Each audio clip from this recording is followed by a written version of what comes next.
All right, good morning, everybody. November 23rd.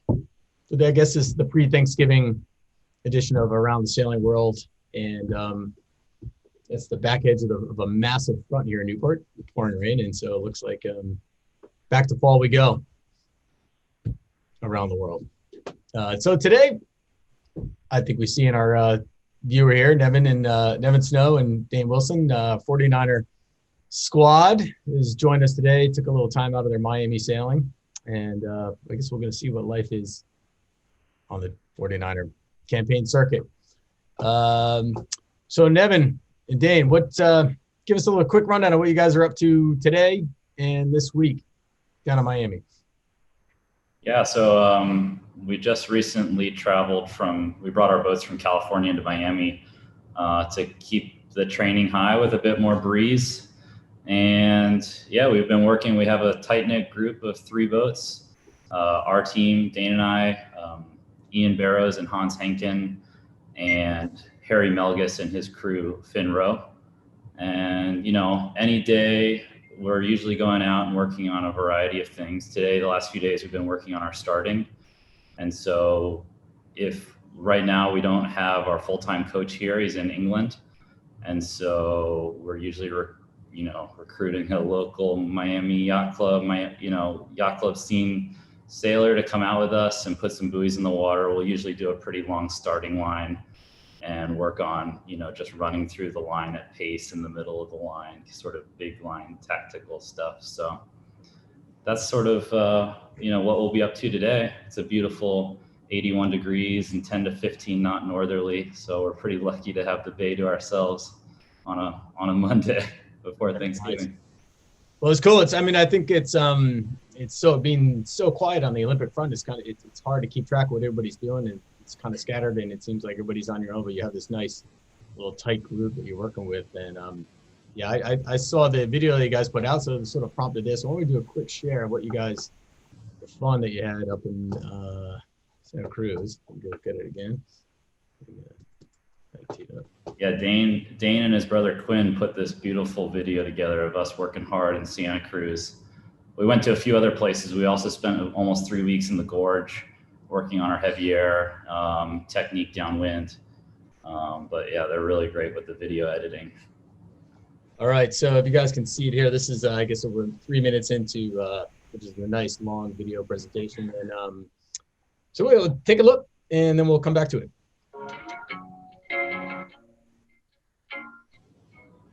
Day 15. It's a long couple weeks.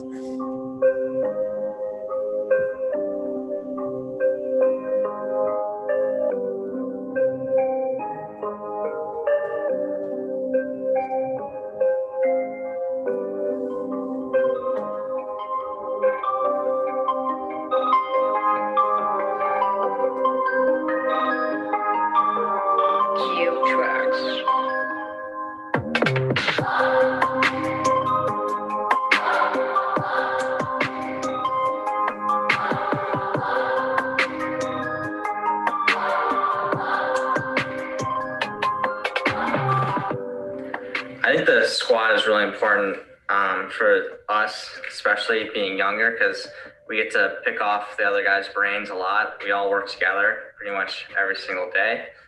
We're also really good friends with each other, so it brings a really good atmosphere to training. I think our biggest goal is to work on boat handling while we're in Santa Cruz. But other than that, just getting better every day.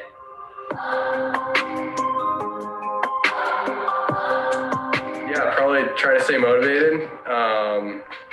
It can be tough at times when you feel like you're not progressing or improving, but just always realize it can be a slow process, and try to find little wins when you can.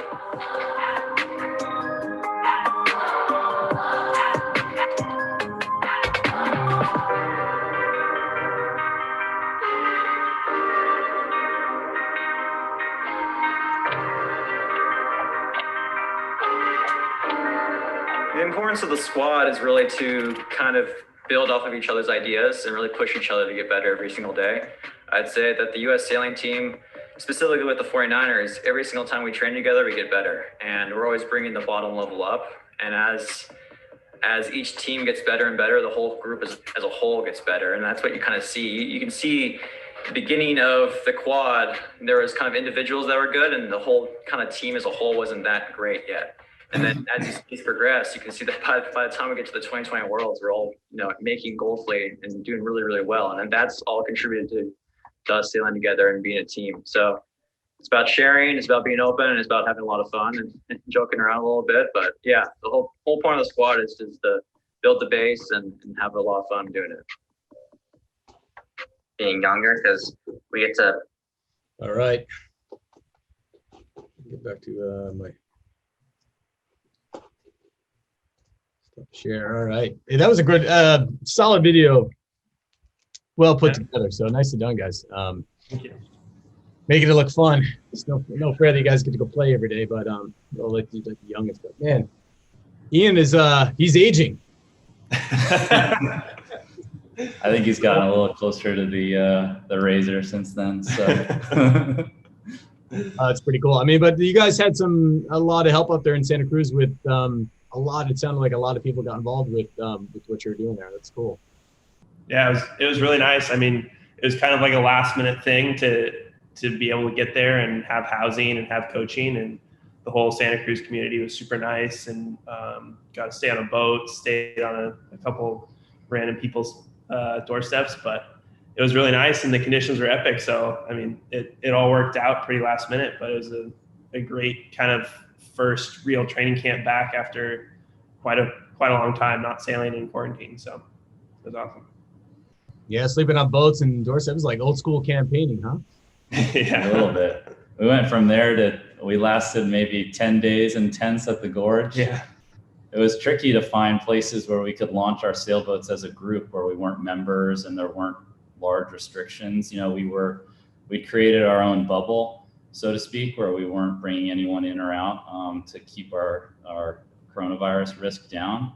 But then, we're all members at different yacht clubs and we wanted certain conditions. And so finding the ability to be together as a group at various venues, especially around California, was challenging. So we were really lucky in Santa Cruz. Dane, I have two questions, Nevin, two questions. First of all, where do we stand with qualification for the games? The last I knew, we were just outside qualifying the country. And then are you guys the favorites if we do qualify, or where does it all stand? Sure. Yeah. So, we've finished the internal U.S. Trials procedure, and Dane and I won the Olympic trials, the addition of the last two world championships together. But outside of that, the U.S. is the first alternate country in the 49er class for a spot at the Olympics. We narrowly missed out for the North American continental spot to the Canadian team. But we had one of our best world championships finishes in a long time to be the first alternate spot in line, for the at-large bids that are available at the world championships. So we're pending the qualifications, the continental qualifiers from Africa, Europe, and Asia. We don't really know where exactly we stand because this is our first time doing this, and I'm sure no one's really been in this alternate position before from the United States, so to speak. We're tentatively hopeful that a country that may qualify will have more strict internal qualification procedures and, a spot maybe passed down the list. It's happened in the last games or two, the first 2 or 3 boats in the waiting list, so to speak, in Rio were offered bids. So it's a waiting game. We were really close to those continental events in Palma and things like that before the world locked down. So it was kind of a tough one for us. We were about to figure out our future, so to speak. Well, I certainly hope it works out, and I'm sure frustrating, and yet you got to train really hard because you just might get the thumb up. And then the second question is, so do you spend time looking at Peter Burling and Blair Touquet and their technique and Nathan Adderich before them with how they sailed, watching videos of those guys? Yeah, I mean, I think we're, as kind of the newer teams, kind of trying to be break into the top 10 really consistently, that you're trying to kind of look at what they do well, and where their kind of marginal gains are for that last 10% or so. So we're kind of looking at every person that's doing well and trying to find really good training partners. But I also think that because we are training as a squad, like the 3 boats, we're able to kind of really find things that are working for us, and not having to go super far and like travel to Europe to know that we're going to have good training, where we're really confident that we're going to have good training here in Miami with our 3, 4, 5 boats here. So Thanks. Who are the other teams aside from Harry and Ian et al. That you guys are sailing with? Sure. Yeah. So here in Miami, there's a local South Florida team, the Williford brothers, Christopher and Duncan. They've been sailing basically full time as well. And they've been sort of starting to fold into our group a bit more. We'll see them on the water today. And, you know, as far as being in South Florida, it's sort of our 4 teams. There's another American team that's really competitive, Andrew Malaris and Ian McDermott. And, you know, they haven't really jumped in with the group yet, but, you know, we're always hopeful that they will. I think it'd be very powerful to have them as well. They're in Europe, training on their own. So, yeah. Yeah, and there's a big kind of squad in the skiffs in Florida that hopefully Leandro's saying we're going to get maybe 8 to 10 boats. They're all probably newer teams, but we'll have some boats on the starting line and be able to race against them. So it'll be fun. And for them, their incentive is they're going for 2024, right? Mm-hmm. That's right. Yeah. Harry and Finn and Hans and Ian, they have big plans for 2024 and, you know, more intermediate goals with next year's Worlds, 2021 Worlds, and sort of targets to hit there as well. So, yeah, we're actually, Dane and I are really lucky that even though the games have been postponed a year and we want to keep working hard, that these other teams are just as in it as we are. I think it's going to be pretty powerful. Yeah. Can I add to that too? I think in a way it was lucky, and I'm assuming that you guys will be able to go to the Olympics, like having this extra year and these motivated training partners that you guys have been able to coalesce and really work well together. I mean, what a gift that is. You know, you think of, you know, a year ago, would you have been ready to go and win a medal in Japan? You know, realistically, probably not, right? And now through this year, you've had an opportunity to raise your game, and I'm sure you guys feel that you're sailing way better than you were a year ago. So Definitely in a weird way, it could tough. work out all right. Yeah. I'd also like to put a little plug in for some of the videos that these guys have made. They're pretty incredible. And they really show the level of boat handling proficiency that this squad has been able to develop. You guys, where would somebody find some of those videos if they were looking for them? We have, I don't know off the top of my head, but there's links that we can send out. Yeah. So you can, you know, on top of the video that was shown previously, the group video of us training there, we also, you know, I think this is emblematic of our you know, mentality, is that we also made these sort of training videos to share with the rest of the more development type 49er sailors on, you know, jibing technique, tacking technique. We also did a tack bear away at the weather mark and a jibe, you know, a jibe roundup at the leeward mark, which are all, you know, challenging maneuvers in the 49er. Anyways, we produced those and put them on YouTube, and you can find them by just searching the maneuver you're trying to learn, but they're pretty powerful. We shared them with the Olympic Development Program, Leandro's whole group. So that's outside of, you know, this more promo video that we showed earlier in this. Yeah, really great stuff. You know, you guys are right that you're right how important that is and how valuable it is. I was smiling when I saw Harry Melgis there, because it just reminded me of when we were trying to learn about the soling, and we actually sailed with his grandfather, Buddy, and among others, and they helped us so much as the young guys trying to figure out what to do. I wish that we had the video capabilities then that are out there now with all the drones and the fun stuff from on board. we just had to sit around the parking lot and describe things to each other and try to figure it out that way. But, it's the same concept. You guys are all helping each other, and it's really good. Great for the young guys to get, a step forward. And hopefully the American, 49ers scene really can step up. And I know it's been tough against some of these other countries that have, put huge resources behind it, but it seems like you're gaining. Yeah.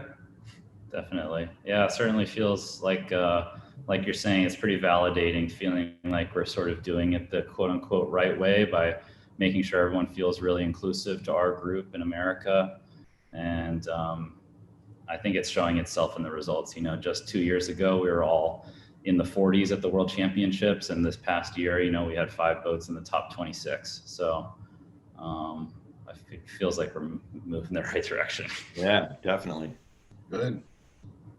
The boats are incredibly mechanical. I mean, how many days of sailing do you have that, you're just building this muscle memory, and the repetition is just, how many so far this year?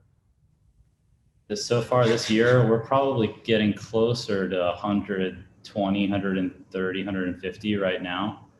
The part of one of the challenges in America is like, you end up having to do such large, training block styles, because we all live in such different parts of the country, that we can't, it feels a little bit uncomfortable to spend even more like months at a time together. It's one thing that we're trying to push for moving forwards into this next quad is easier hours on the water. We want to spend, more like 200 days a year sailing. But the travel between the travel and family living far apart, we're just trying to get more comfortable in one location together. But yeah, you're so right, Dave. I mean, it's all, even tomorrow, most of the guys we're all going to be doing our Thanksgiving things, but Dane and I want to get another hour or 2 on the water, just kind of almost just sailing around, because just moving through the boat, you can never get enough time doing it. Yeah, it's like during doing the turkey run before you eat. You got to go burn some calories to earn it anyway, right? Yeah, exactly. So you know how they talk in basketball, like comparing LeBron to MJ, et cetera. So we have in the room right now a Olympic medalist from the first time the 49er made it into the Olympics, and now we got you guys here. What if you had to compare? We're not going to talk about MJ versus LeBron, but I'd like to ask, what do you perceive has been the big changes? Ask to Jonathan too. It's like, how has the 49er class evolved? I mean, in terms of boat handling, in terms of speed stuff, obviously you probably couldn't win a medal with the skills and technology that you had in 2000, but that would all get refined. But what have been the big changes in this one design class? Oh, I'll take that one on. There's been some small equipment changes, like they changed the rig and they changed the ways that the wings attach to the boat, and a few things like that have made the boat a lot better, and meant that you could sail the boat at higher wind speeds and bigger sea states. However, all that aside, the biggest change has been the level of human advancement.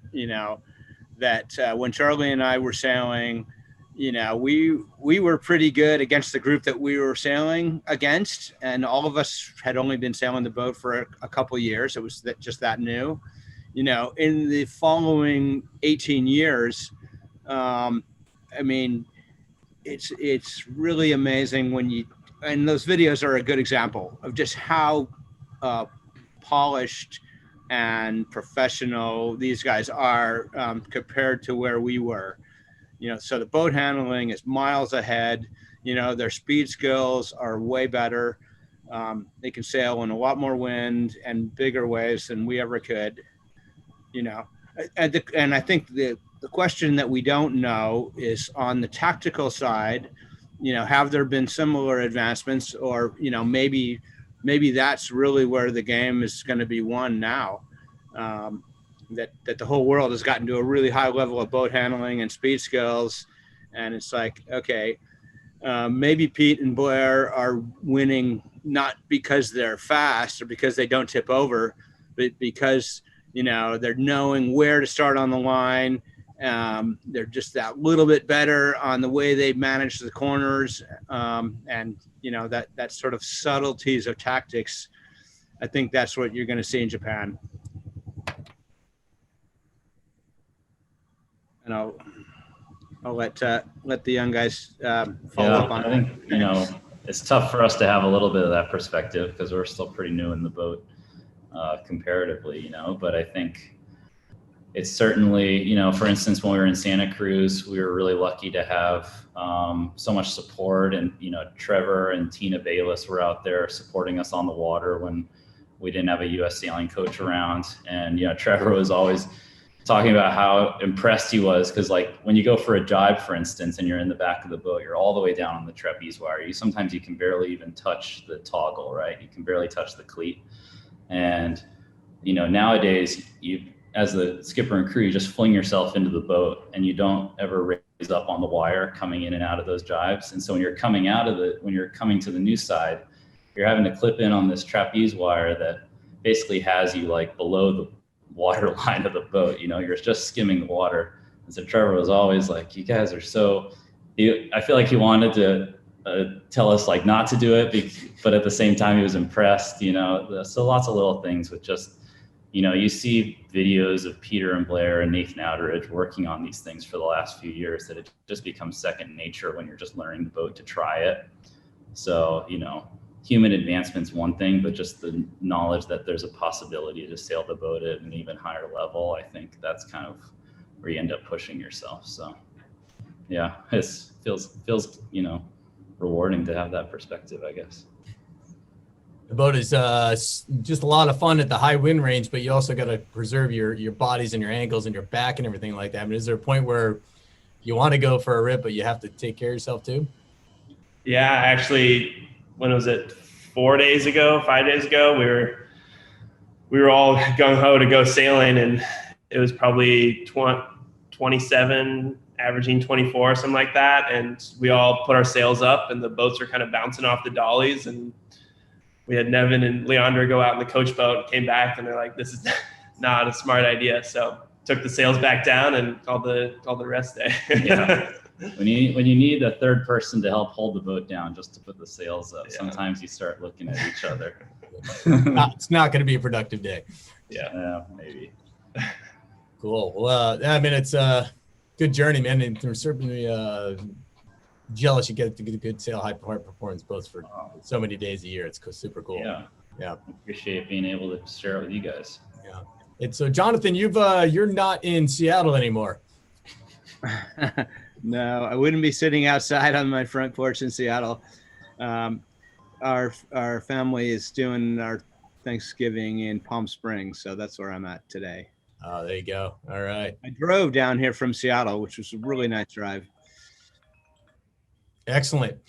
All right, so Ed, let's do a sort of quick round of what you've been up to. Actually, I'm going to share real quick what you shared with me this morning. I thought was hysterical. You've now assembled your remote control boats. Yeah, I got them all set up, but we're waiting for breeze now. So in the meantime, waiting for the breeze, I figured out the technique so that we didn't have to have a separate boat to put buoys in. And you got to have buoys, or there's no goal of where you're going, and it's a lot more fun to have something to go around. So I figured out this system with a fishing rod and a weight and a float that we can throw off the dock or the seawall, and then just tie the fishing rod upside down, give it a little tension, and the buoy sits right where you want it. And the weight on the bottom gives you the ability to sail around the buoy and then in that area without catching the lines or anything. And then when you're all done sailing, you just pick up the fishing rod, reel it in, and put it away. I don't know what I'm more impressed with, your construction skills or your illustration skills. Yeah, who knew? The Pages has some fun little things that you can play with on your computer, but yeah. And so are you that's on hold? You got a regatta plan for the weekend then, or Thanksgiving match race series? My middle son, our first match race series was planned for last night, which is our Sunday evening family dinner, but it didn't come. And like I say, I had stadium lights ready for the dark out in the canal behind us and stuff, and it just didn't come together. But so today, my middle son Ty has been out of town for a week. He's getting back in a couple of hours, and pretty sure he's going to walk in and say, "Let's go out and get started." So we maybe do some training this afternoon. Excellent. So I guess since our panel is smaller today, do a quick roundtable on, now that all the AC teams have revealed their boat twos and they're all ripping around easily. What are some general thoughts on everyone's weaponry? We'll start with you, Jonathan. Yeah, I have not really followed the technical developments that closely. Everybody seems to be very impressed with the new Kiwi boat, and especially how they were able to just launch it and go sailing immediately without a lot of tinkering around. So, just looking from the outside, that team looks pretty strong. All right, how about you, Pedro?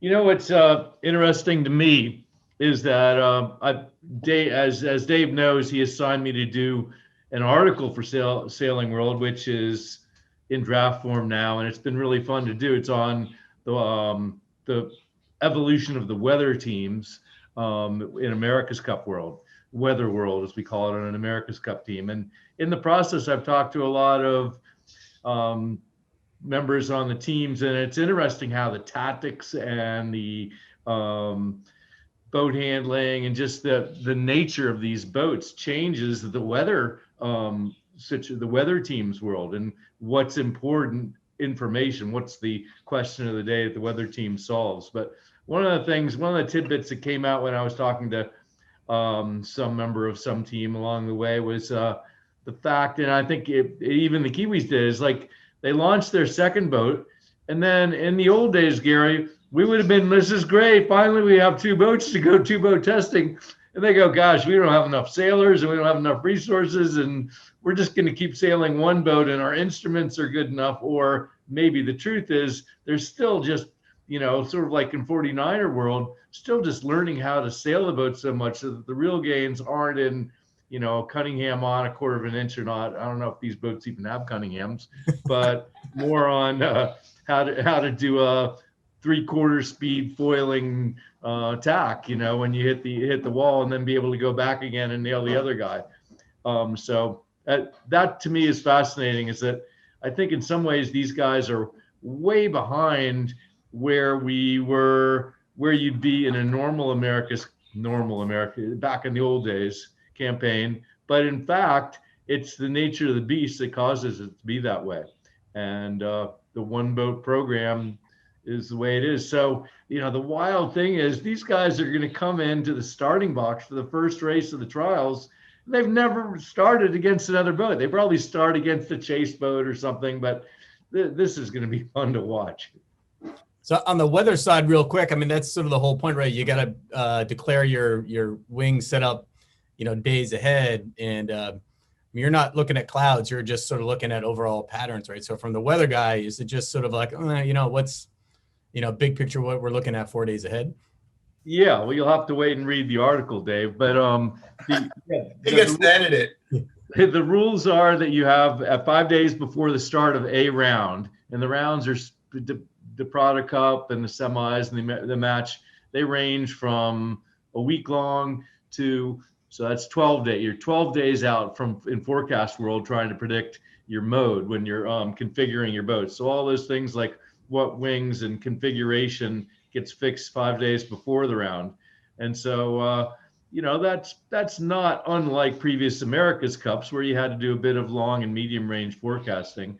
And then there's still, on the day, the sailors need to know at least what the nature is of the wind field. And there's Predict Wind has these observations. So, but the classic left-right call is kind of gone. There's more subtleties there, and you wouldn't want to go out racing these boats without understanding as much as you can about the weather you're going to see. But it's not like it was back in the IACC boats where you're going so slow. The costs were VMG so cost less that playing the shifts and being able to take advantage of and being on legs longer than these guys are meant that you had a little bit more chance for the weather team to add some value in some of the nuances there. Yeah, certainly. So the weather guy has it's a little bit easier on race day. At that point, they're sort of at the whim of it is what it is. Yeah, and then the interesting thing, and Ed knows, and Jonathan and Gary, we were all down in New Zealand for the previous cups. New Zealand has this, or Auckland, where we raced all the cup stuff in 2000 and 2003 out in the Rocky Gulf. The sea breeze there is a northeasterly, and there is a west coast sea breeze.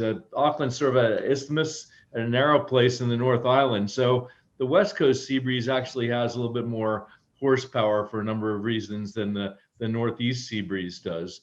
And that hits the west coast, and it oftentimes filters through the isthmus and gets into the harbor. Well, guess where they're racing the America's Cup this time? In the harbor. So the question of will the west coast sea breeze make it through, which was a question we didn't even care about back when we were racing on the Gulf, because it would be the west coast sea breeze might be at our base, but it wasn't on the race course. Here, you're going to have two breezes fighting, which will be that'll keep the meteorologists going. Excellent. All right. Well, we've also got Ed. We'll try to wrap this up shortly here, but Ed has done an excellent piece on the tactics and rule side of this, digging some deep, and that will be coming in the issue as well. But I'll give Ed, what's your sort of quick takeaway on what you've learned so far, and is going to be the critical move? Well, honestly, I think that, as Pete says, that the real question here is how far advanced are the teams? Like Nevin was saying about the development, the human development over the years, and Jonathan mentioned the big differences has been, people doing more with themselves over the years. That's where these boats are. There's so much that hasn't been learned, and they're just putting them in the water and exploring. And you think about the number of days you need in a 49er to get really good at it, and then you multiply that times 11 guys on a crazy boat like these things, and all of a sudden, there's a whole bunch that can be gained by just time on the water and confidence in your equipment. Having said that, if somehow they come out and the boats are pretty even, then we're going to have, just a crazy show with all the restrictions on boundaries on the starting area. The box is not big enough to spend the whole time on, just a down and back. You have to do circle of some kind. The upwind boundaries are close enough that you have to tack at least 3 or 4 times before you get to the weather mark. The maximum distance that you can sail on one tack, depending on, a little bit of wind angle, is only going to be around a mile. And the boats do a mile in a minute and a half, a minute 45. So they have a 3 boat length boundary zone next to the boundaries and next to the buoys. And that takes them about a little less than 3 seconds to sail through. So you got to have some plans that are just sort of fixed plays, ready to go, and it's going to be bang, bang. And then they're looking for races that are, only going to be 25 minutes, 30 minutes long. So, there's not a lot of sort of, let's see how this plays out. Let's use the weather, let's see what that cloud does, like Pete says. This is going to be bang, bang, got to get it done. And you got to know your equipment and know how to use it when you get into the tight situations. So I think that's what we're going to look for. Great. Thank you, Ed. Yeah, it's crazy. The course diagram that you shared, the course width of 0.7 miles, it's a rectangle. And that's like, wow, that is not a wide race course. And it's go for the college sailing, And I think you saw a little bit of that in Bermuda too, especially with the New Zealand team not really having an actual tactician. You have the helmsman essentially doing tactics based on, these predetermined moves. So there wasn't even really a tactician. And I suspect it'll be somewhat like that this time as well. Yeah. Well, I think the team that can figure out how to make improvements once you start racing, and Pedro points out, they don't really know how to race each other. But once you start racing, who makes the improvements during those gaps and period of time will prevail. I've got a couple pieces coming up in the America's Cup issue as well, and And I predict that the speeds of these boats are pretty close. They're not going to be a wide range like we saw when the IACC boats came along. I must say I'm pretty impressed that the American Magic is sailing every day without breakages. They were breaking all the time up in Rhode Island and Florida with pieces of equipment, and they've settled that down. I also kind of intrigued by this skeg on the bottom of the British boat, kind of getting some kind of end plate effect with the water and underneath. I don't know if it makes a difference or not, but it's kind of intriguing. It's going to be exciting.